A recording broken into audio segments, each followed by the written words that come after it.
안녕하세요. 준환입니다. 오늘은 2021년 전 서점 종합베스트 1위, 누적 판매 40만 부를 넘어선 너무나도 유명한 소설 불편한 편의점을 가져왔습니다. 불편한 편의점은 청파동 골목 모퉁이에 자리 잡은 작은 편의점을 무대로 힘겨운 시대를 살아가는 우리 이웃들의 삶의 속내와 희로애락을 따뜻하고 유머러스하게 담아낸 작품입니다. 서울역에서 노숙인 생활을 하던 독고라는 남자가 어느 날 70대 여성의 지갑을 주워준 인연으로 그녀가 운영하는 편의점에서 야간 알바를 하면서 이야기가 시작되는데요.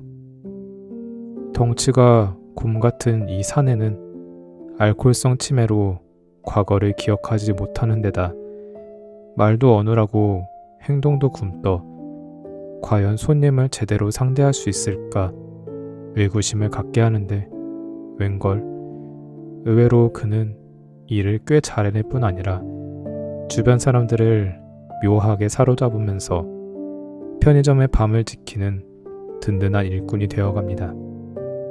소설 내에서 독특한 개성과 사연을 지닌 인물들이 차례로 등장해 서로 티격태격하며 별난 관계를 형성해 가는데 고등학교에서 역사를 가르치다 정년 퇴임하며 매사에 교사 본능이 발동하는 편의점 사장 염여사를 필두로 20대 취준생 알바 시연, 50대 생계형 알바 오여사, 매일 밤 야외 테이블에서 참참참 세트로 혼술을 하며 하루의 스트레스를 푸는 회사원 경만, 마지막이라는 각오로 청파동에 글을 쓰러 들어온 30대 희곡 작가 인경, 호시탐탐 편의점을 팔아치울 기회를 엿보는 염여사의 아들 민식, 민식의 의뢰를 받아 독고의 뒤를 캐는 사설탐정 곽이 그들이죠. 제각기 녹록치 않은 인생의 무게와 현실적 문제를 안고 있는 이들은 각자의 시선으로 독고를 관찰하는데 그 과정에서 발생하는 오해와 대립, 충돌과 반전, 이해와 공감은 자주 폭소를 자아내고 어느 순간 울컥 눈시울이 붉어지게 합니다.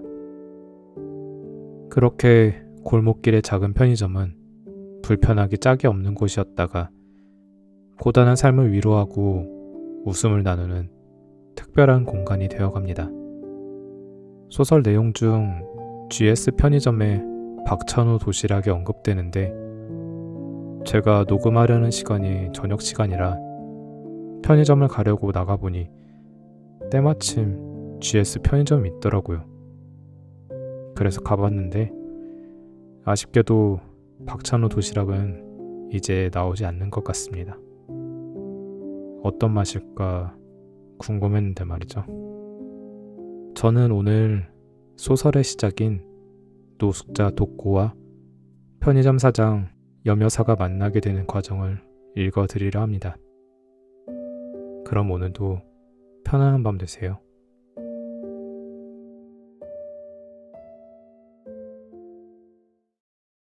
사내 진미 도시락. 엄영숙 여사가 가방 안에 파우치가 없다는 걸 알았을 때 기차는 평택 부근을 지나고 있었다. 문제는 어디서 그것을 잃어버렸는지 도무지 기억이 나지 않는다는 것이었다. 파우치를 잃었다는 현실보다 감퇴되는 기억력이 그녀를 더욱 불안하게 만들었다. 어느새 식은땀을 흘리며 그녀는 자신의 지난 행적을 필사적으로 떠올려 보았다.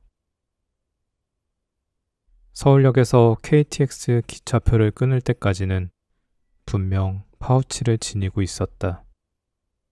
그러니 파우치에 든 지갑에서 카드를 꺼내 표를 끊을 수 있었겠지. 이후 대합실 TV 앞에 앉아 24시간 뉴스 채널을 보며 30여 분간 기차를 기다렸다.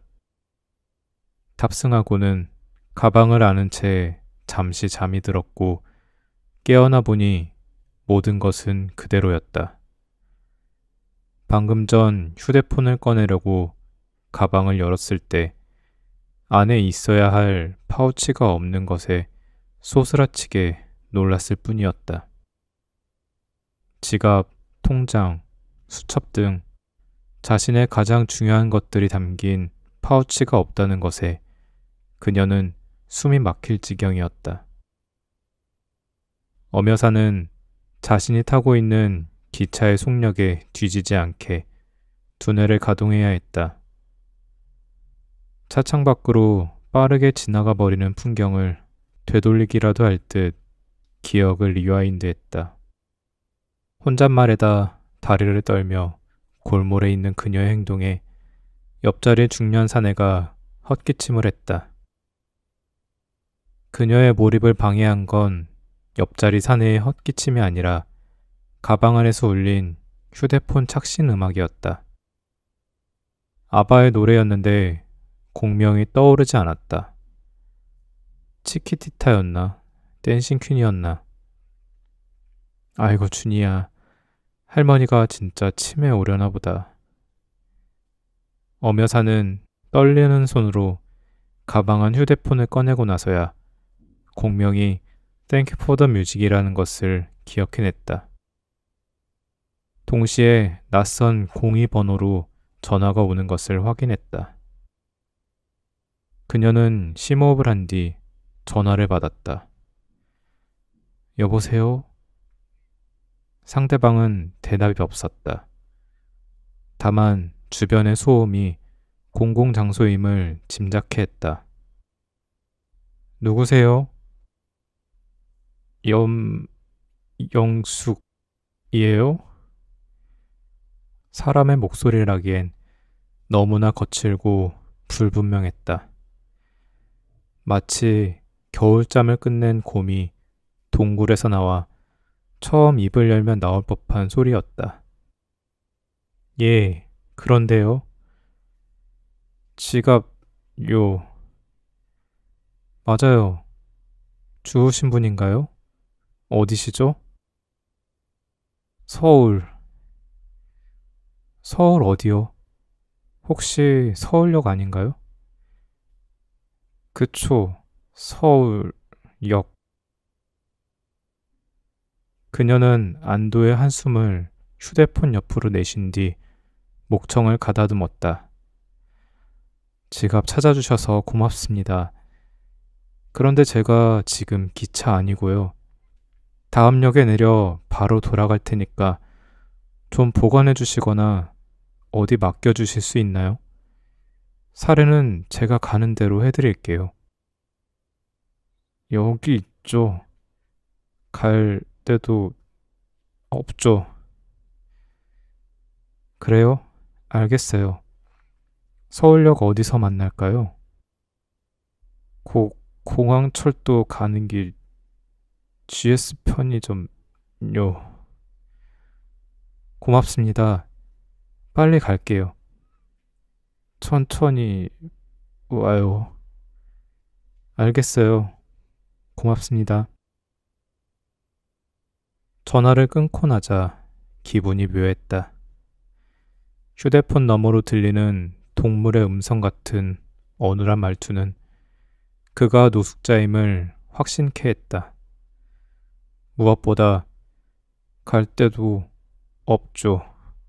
라는 말뜻으로 보나 공중전화가 분명한 01번호로 보나 그는 휴대폰이 없는 노숙자가 분명했다. 여여사는 잠시 긴장하지 않을 수 없었다. 지갑을 돌려준다는데도 뭔가 불안하고 다른 걸 요구할까 두려움이 번졌다. 하지만 전화까지의 지갑을 순순히 돌려준다고 호의를 베푸는 사내가 굳이 해코지를 할 것 같진 않았다. 사례비로 지갑 속 현찰 4만 원을 건네면 충분할 듯 했다. 마침 천안에 정차할 거라는 안내 방송이 나왔다. 여묘사는 휴대폰을 가방에 넣고 자리에서 일어났다. 돌아가는 기차가 수원을 지날 쯤 다시 휴대폰이 울렸다. Thank you for the music의 가사를 치매 예방하듯 되뇌며 액정을 확인하니 아까와 같은 번호였다. 여묘사는 불안한 기운을 애써 억누르며 전화를 받았다. 저요.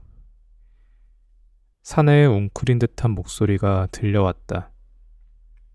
여묘사는 변명하는 학생을 상대할 때처럼 목소리에 힘을 주었다. 말씀하세요.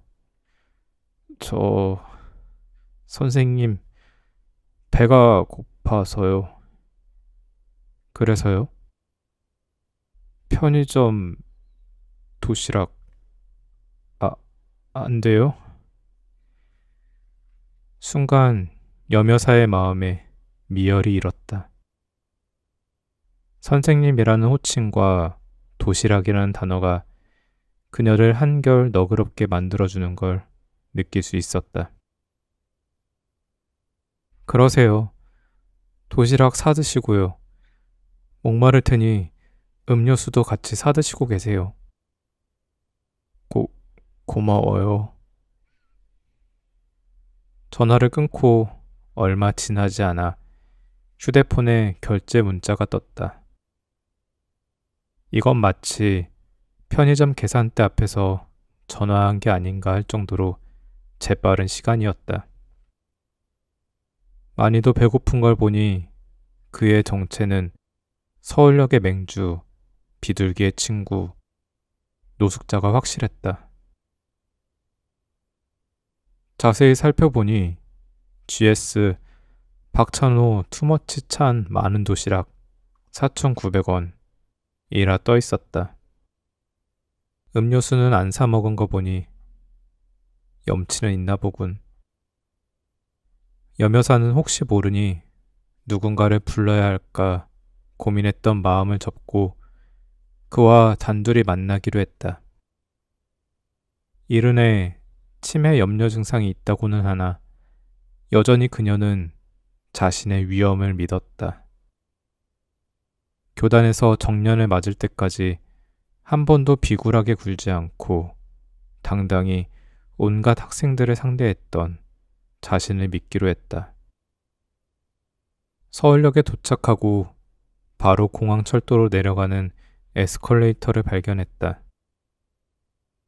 에스컬레이터로 내려가자 전방 오른편에 GS 편의점이 있었고 곰의 목소리를 지닌 사내가 도시락에 얼굴을 묻은 채 그 앞에 웅크리고 있었다. 다가갈수록 분명해지는 그의 실체에 그녀는 다시 긴장의 끈을 움켜쥐었다. 대걸레같이 떡이져 있는 장발의 사내는 얇은 스포츠 점퍼와 더러워져 베이지색인지 갈색인지 모를 면바지를 입고 있었다. 그런 그가 매우 정성스러운 젓가락질로 도시락 속 비엔나 소세지를 집어먹고 있었다. 확실히 노숙자다. 여묘사는 마음을 다잡고 다가갔다. 그때였다. 3명의 낯선 사내가 도시락을 먹고 있는 그를 향해 달려들었고 여묘사는 놀라서 다가가던 발걸음을 멈출 수밖에 없었다. 3명의 하이에나 같은 사내들 역시 노숙자임이 분명했는데 그들은 도시락 사내를 누르고 뭉갠 채 무언가를 뺏기 위해 안간힘을 써댔다. 그녀는 주위를 돌아보며 발을 동동 굴렀지만 지나는 사람들은 노숙자들의 흔한 다툼으로 여기고 힐끔대기만 할 뿐이었다.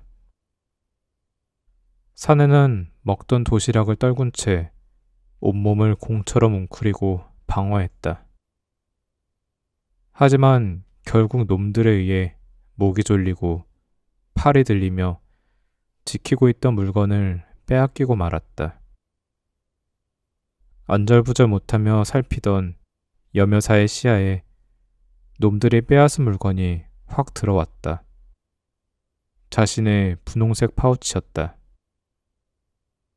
도시락 사내를 떼어내듯 발로 몇 번 밟은 뒤 노숙자 셋이 자리를 뜨기 시작했다. 여묘사는 손발이 떨려 어찌할 바를 모른 채 주저앉았다. 그때 사내가 반격하듯 일어나 파우치를 쥔 놈을 향해 온몸을 던졌다. 야! 괴성과 함께 사내가 놈의 다리를 붙잡고 넘어뜨렸다. 놈을 짓누르며 다시 파우치를 빼앗은 사내를 곧 다른 녀석들이 덮쳤다. 순간 여묘사의 눈에 불이 들어왔다. 그녀는 벌떡 일어나 그들을 향해 뛰어나가며 목에 핏대를 세웠다. 야, 이놈들아! 그거 놓지 못해? 그녀의 고함과 돌진에 녀석들이 멈칫했다. 달려간 그녀는 가방을 들어 맨 앞 녀석의 머리를 내리찍었다. 놈이 고통스러워하자 다른 녀석들이 일어나 뒷걸음질 치기 시작했다. 도둑이야! 내 지갑 훔쳐간다! 이놈들이다!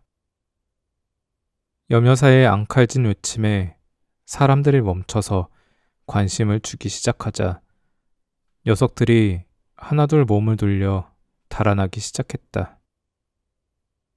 오직 도시락 사내만이 품 안에 파우치를 끌어안은 채 웅크리고 있었다. 그녀는 사내에게 다가갔다. 괜찮아요?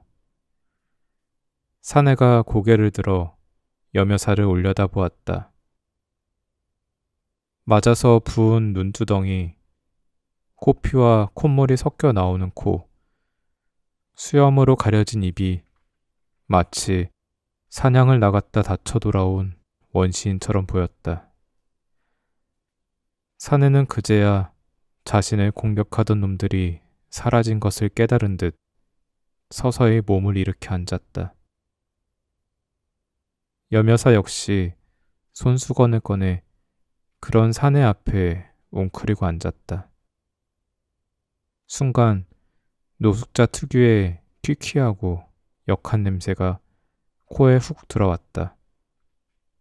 여묘사는 숨을 참으며 그에게 손수건을 건넸다. 사내는 고개를 저은 뒤 점퍼 소매로 쓱 코를 문질렀다.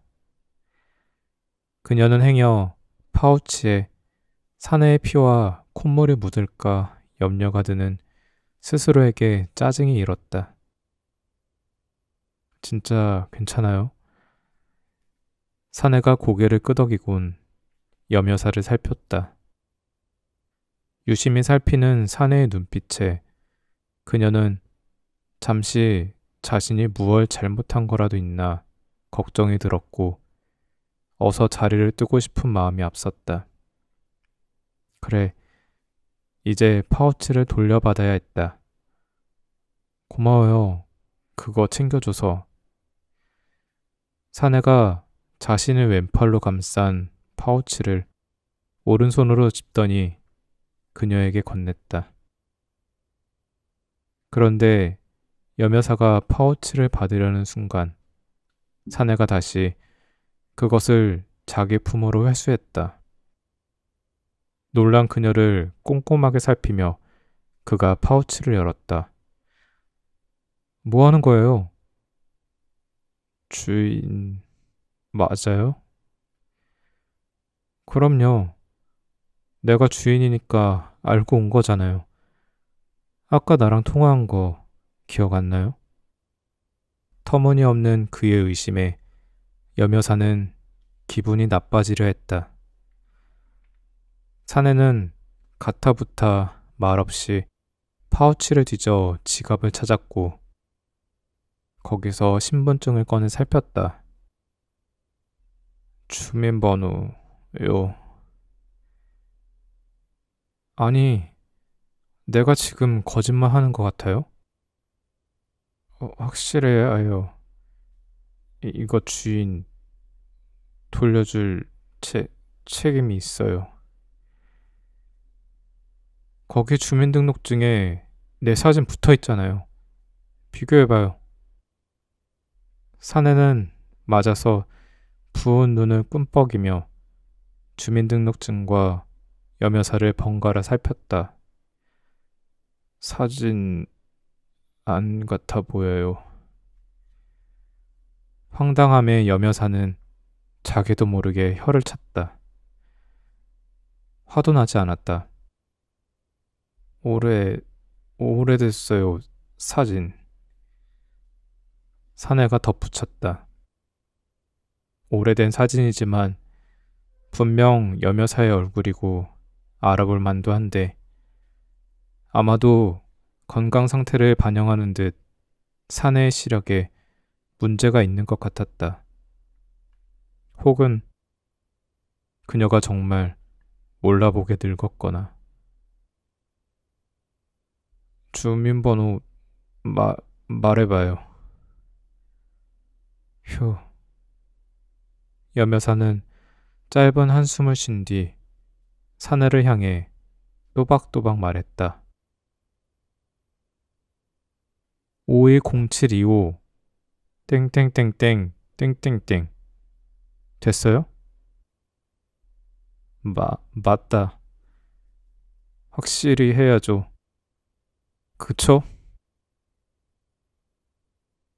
사내가 동의를 구하는 눈짓과 함께 주민등록증을 지갑에 넣고 다시 파우치에 담아 건넸다. 여며사는 파우치를 받았다. 한바탕 소동이 정리되는 기분이 들자 사내에게 고마움이 물결치기 시작했다. 다른 노숙자들에게 맞아가면서까지 파우치를 지킨 것부터 주인에게 잘 돌려주기 위해 꼼꼼하게 확인을 한 것까지 사실 어지간한 책임감이 아니면 할 수 없는 행동이기 때문이었다. 그때 사내가 깡 소리를 내며 일어섰다. 여며사도 자리에서 일어나 서둘러 지갑에서 현찰 4만 원을 꺼냈다. 여기요. 건넨 돈을 보고 사내가 망설이는 게 느껴졌다. 받아요. 사내는 현찰로 손을 뻗는 대신 점퍼로 손을 넣어 정체를 알 수 없는 휴지 뭉치를 꺼냈다. 그걸로 코피가 흐르는 코를 훔쳤다. 그러고는 돌아서 걷기 시작했다. 사례비를 쥔 손이 민망해진 그녀는 한동안 사내를 바라보았다. 그는 웅크리고 도시락을 먹던 편의점 앞으로 허우적허우적 걸어가더니 몸을 숙였다. 그녀는 사내를 뒤따라갔다. 편의점 앞. 아까 먹던 도시락이 뒤집어진 광경을 보며 사내는 혼잣말을 하고 있었다. 뒤이어 탄식하는 소리도 들렸다. 한동안 그의 뒷모습을 살피던 여며사가 몸을 숙여 등을 두드렸다. 사내가 돌아보자 그녀는 주눅든 학생을 다독일 때의 표정을 지어 보였다. 아저씨, 나랑 잠깐 어디 가요. 예? 서부역 방면으로 나오며 사내는 잠시 멈칫했다. 마치 자연의 품을 떠나 아스팔트 위 트럭에 올라타길 거부하는 초식동물 같았다. 여며사는 재촉하듯 손짓을 해 결국 그를 서울역 역사에서 빠져나오게 했고 함께 가롤동 길을 걸었다. 사내는 여며사의 속도에 맞춰 몇 보쯤 간격을 두고 뒤를 따랐고 그녀는 젠걸음으로 가롤동을 지나 청파동을 향해 나아갔다. 늦가을 은행나무 가로수에서 떨어진 열매가 사내와 비슷한 냄새를 풍기고 있었다. 여묘사는 왜 대뜸 그를 데리고 나왔는지에 대해 생각해 보았다. 살해를 거부한 사내에게 어떻게든 보상하고 싶었다. 사내가 필사적으로 자신의 파우치를 지킨 것에 대한 보상이자 노숙자임에도 올바른 행동을 한 걸 지지해주고 싶었다. 오랜 시간 교단에 서 있으며 몸에 밴 학생들의 행동에 대한 피드백이 여기서도 발휘된 것이 사실이다. 무엇보다 여묘사는 모태신앙으로 생애 전부를 크리스천으로 살아왔고, 먼저 선한 사마리아인의 모습을 보여준 노숙자 사내에게 자신 역시 선한 사마리아인이 되고 싶었다. 15분쯤 걸었을까, 서부역 뒤편의 칙칙한 거리가 끝나고 세련된 큰 교회 빌딩이 눈에 들어왔다. 여대 앞인지라 청바지에 점퍼를 입은 여학생들이 깔깔대며 지나갔고, 방송을 통해 유명해진 분식집 앞에는 사람들이 줄지어 서 있었다. 여묘사가 뒤를 돌아보자 사내는 두리번대며 거리 풍경을 살피기에 여념이 없었다. 그녀와 사내를 피해가는 사람들도 있었다. 그녀는 자신과 사내의 조합이 사람들에게 어떻게 보일지 궁금하기도 하고 걱정이 되기도 했다. 이곳 청파동이 바로 자신의 동네이기 때문이었다. 그리고 자신의 매장이 자리한 곳이기도 했다. 숙명여대 방향으로 접어든 여묘사는 사내를 꼬리처럼 매단 채 골목을 두어 번 지나 작은 삼거리에 다다랐다. 삼거리로 갈라지는 모퉁이에 자리한 편의점. 그곳이 여묘사가 소유한 작은 사업체였고, 사내에게 다시 도시락을 제공할 수 있는 공간이었다. 편의점 문을 열고 여묘사가 사내에게 들어오라고 손짓했다. 사내는 쭈뼛거리다가 그녀의 뒤를 따랐다. 어서 오세요. 아, 오셨어요. 아르바이트생 시연이 휴대폰을 내려놓으며 여묘사에게 미소로 인사했다. 여묘사도 미소로 답하는데 순간 시연의 표정이 뜨악해지는 게 보였다. 괜찮아. 손님이야. 손님이라는 말에 사내를 살피는 시연의 표정이 더 일그러졌다. 여묘사는 그녀가 어른이 되려면 한참은 멀었다 생각하며 사내의 팔을 끌고 도시락 진열대로 향했다. 사내는 눈치가 빠른 건지 아니면 아무 생각이 없는 건지 묵묵히 여묘사를 따랐다. 마음껏 골라요. 먹고 싶은 거. 여기 내가 운영하는 편의점이니까 눈치 보지 말고 마음껏. 그럼, 에? 입맛을 다시던 사내가 갑자기 입을 벌린 채 멍해졌다. 왜요? 먹고 싶은 게 없어요? 박찬호 도시락 없어요. 여긴 GS 편의점이 아니에요. 박찬호 도시락은 GS에서만 팔거든요. 여기도 맛있는 거 많아요. 한번 골라봐요. 박찬호가 도시락도 잘해요. 사내의 라이벌 편의점 도시락 타령에 기가 막힌 여묘사는 앞에 있는 제일 큰 도시락을 집어 들이밀었다. 이거 먹어요. 사내진미 도시락. 이거 반찬도 많고 좋아. 도시락을 받아든 사내는 신중하게 반찬의 가짓수를 세어보았다. 12찬이다. 그거면 노숙자에게 수라상이다. 이 녀석아. 여묘사가 도시락을 탐구하듯 살피는 사내를 보며 속갯말을 했다. 확인이 끝났는지 사내는 고개를 들고 그녀에게 꾸벅 인사했다. 그리고는 마치 자기 지정석인 양 가게를 나가 야외 테이블로 향했다. 녹색 플라스틱 야외 테이블은 금세 사내의 작은 식탁이 되었다. 사내는 마치 귀중품을 다루듯 도시락 뚜껑을 연 뒤 정성을 들여 젓가락을 갈라 2개로 만든 후 밥을 한술 떠 입에 넣었다. 여묘사는 사내의 행동 하나하나를 살피다 돌아서 컵 된장국을 하나 집어와 계산대에 올렸다.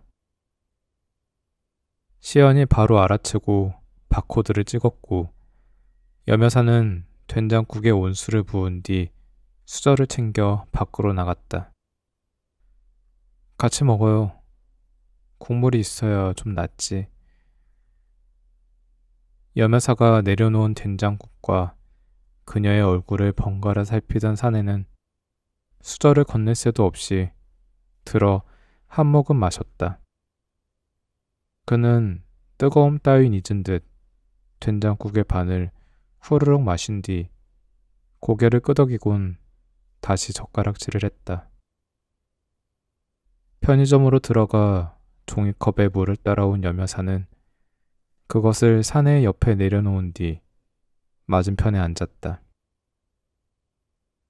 그녀는 사내가 도시락 먹는 걸 바라보았다. 겨울잠을 자고 나와 배고픈 건지, 겨울잠을 자기 위해 영양을 채워야 하는 건지, 아무튼 꿀통 파먹는 곰꼴이다. 노숙자라면 하루 3끼 온전히 먹기도 힘들 텐데 덩치는 또 왜 저렇게 좋은 걸까? 그녀는 노숙자가 살이 찌는 게 빈곤층의 비만율이 높은 것과 같은 이치가 아닐까 생각했다. 아니면 너무 허겁지겁 먹어서 그럴지도 모르겠다. 천천히 먹어요. 아무도 안 뺏어 먹으니까. 사내가 볶음김치 국물을 입에 묻힌 채 여묘사를 올려다보았다. 아까의 경계 어린 눈빛이 아닌 고분고분한 표정이었다. 맛있어요. 사내가 옆에 둔 도시락 뚜껑을 보고는 다시 덧붙였다. 진짜 사내진미. 사내는 말을 끝맺는 대신 고개 숙여 꾸벅 인사를 하곤 다시 된장국을 들어 마셨다. 제법 안정감 있게 행동하는 걸 보니 허기를 채워 정신이 든 듯했다. 남은 어묵볶음을 젓가락질하는 그를 보며 여묘사는 묘한 만족감을 느꼈다. 얼마 안 남은 어묵볶음을 집요하게 집으려 하는 그의 안간힘에서 삶의 숭고함을 엿보았기 때문이다. 앞으로 배고플 때 이리로 와요. 언제라도 도시락 먹고 가요. 사내가 젓가락질을 멈추더니 눈을 동그랗게 뜨고 그녀를 응시했다. 알바들에게 말해둘 테니 돈 낼 거 없이 그냥 먹으면 돼요. 폐기된 거 말이죠. 아니, 새 거 먹어요. 왜 폐기된 걸 먹어요? 알바들 폐기된 거 먹어요. 나 그거 아주 최고예요. 우리 편의점은 폐기된 거 안 먹여요. 알바한테도 당신한테도 그러니까 제대로 된 거 먹어요. 내 그리 말해둘 테니까. 사내가 잠시 어리둥절해 하더니 다시 꾸벅 인사를 하고 어묵볶음 조각을 집으려 애썼다. 여며사는 진작 가져온 수저를 그제야 그에게 건넸다. 그가 수저를 봤더니 침팬지가 스마트폰을 보듯 잠시 멈칫했다. 하지만 곧 한 번 배운 자전거 타기를 시간이 지나도 몸이 기억하는 것처럼 수저로 어묵볶음 조각을 긁어 모아 담았다. 그런 뒤 만족스럽게 그것을 입으로 가져갔다. 깔끔하게 비운 플라스틱 도시락에서 고개를 든 사내가 여며사를 바라보았다. 잘 먹었습니다. 고맙습니다. 나야말로 파우치 지켜줘 고마워요. 그게 원래 두 놈이 챙겼어요. 두 놈요? 예. 그래서 나 두 놈 혼내고 뺏었어요. 그 지갑 든 거. 그럼 내 파우치를 훔친 놈들에게서 댁이 그걸 굳이 뺏었다는 거예요? 나한테 돌려주려고? 사내가 고개를 끄덕이며 여며사가 떠다준 종이컵의 물을 마셨다. 두 놈이면 나 이겨요. 셋은 힘들어. 걔들 다음에 따로 나한테 혼나요. 말을 마친 사내가 서울역 상황을 떠올리다 분이 나는지 이를 드러냈다. 누런 이와 그 사이에 낀 고춧가루가 여며사의 눈살을 찌푸리게 했지만 자신의 힘을 과시하는 그의 모습에서 생기가 느껴져 기분이 풀렸다. 사내가 남은 물을 마시고 주위를 살폈다. 근데 여기 어디죠? 여기? 청파동 푸른 언덕. 푸른 언덕 좋네요. 사내가 우거진 수염 속 입꼬리를 올리곤 도시락과 된장국 용기를 집어들고 일어났다. 자연스러운 행동인 양 재활용통에 그것들을 버린 사내는 여며사 앞에 와 점퍼에서 다시 휴지 뭉치를 꺼내 입을 닦았다. 그러고는 90도로 몸을 숙여 인사한 뒤 편의점을 등졌다. 여며사는 퇴근하는 직장인처럼 서울역 방향으로 걸어가는 사내의 뒷모습을 바라보다가 편의점으로 들어왔다. 그녀가 들어오자마자 시연이 호기심 어린 눈으로 이것저것 묻기 시작했다. 여며사는 파우치를 잃어버렸다는 걸 깨달은 기차한 상황에서부터 지금까지의 일을 털어놓았다. 그런 여며사의 이야기에 시연은 신기함과 걱정이 반반 섞인 어머어머 추임새를 연신 터뜨렸다. 재밌는 사람이야. 경우가 있어서 노숙자라고는 믿기지가 않네. 제가 보기엔 그냥 노숙자인데. 지갑에 혹시 없어진 거 있나 보세요. 여며사가 파우치를 열고 살폈다. 모든 게 그대로다. 시연을 향해 그것 보라는 듯 웃던 여며사가 문득 지갑에서 신분증을 꺼내 들어 보였다. 달라 보이니? 똑같으신데요? 흰머리 조금 빼곤 하나도 안 늙어 보이세요. 여며사는 직접 주민등록증의 증명사진을 자세히 들여다보았다. 확실히 증명사진과 지금의 자신은 꽤 달라 보였다. 분하지만 그 사람 말이 맞네. 예? 경우가 있어. 시연이 넌 배려가 있고. 여며사는 시연에게 앞으로 그 덩치 큰 노숙자 사내가 오면 도시락을 주라고 한 뒤 알바 모두에게 전하라고 지시했다. 시연은 마뜩자는 표정을 지어 보이면서도 편의점 단톡방에 여며사의 지시사항을 올리기 시작했다. 여며사는 흡족한 표정으로 편의점을 돌아보았다. 그러다 금세 풀이 죽었다. 노숙자 사내가 도시락을 먹는 동안 왔다 간 손님이 전혀 기억나지 않았다. 정말로 치매일지도 모른다는 걱정에 침이 다 쓰게 느껴졌다. 그럼에도 선행을 받았고 베풀었다. 이 정도면 괜찮은 하루였다고 생각하기로 했다. 그런데 부산 안 가세요? 아이고, 내 정신 봐. 아직 하루는 끝나지 않았다. 늦게라도 오늘 밤까진 부산에 도착해야 했다.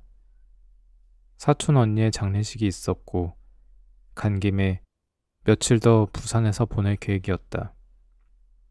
여며사는 파우치를 가방에 잘 집어넣고 다시 서울역으로 향했다.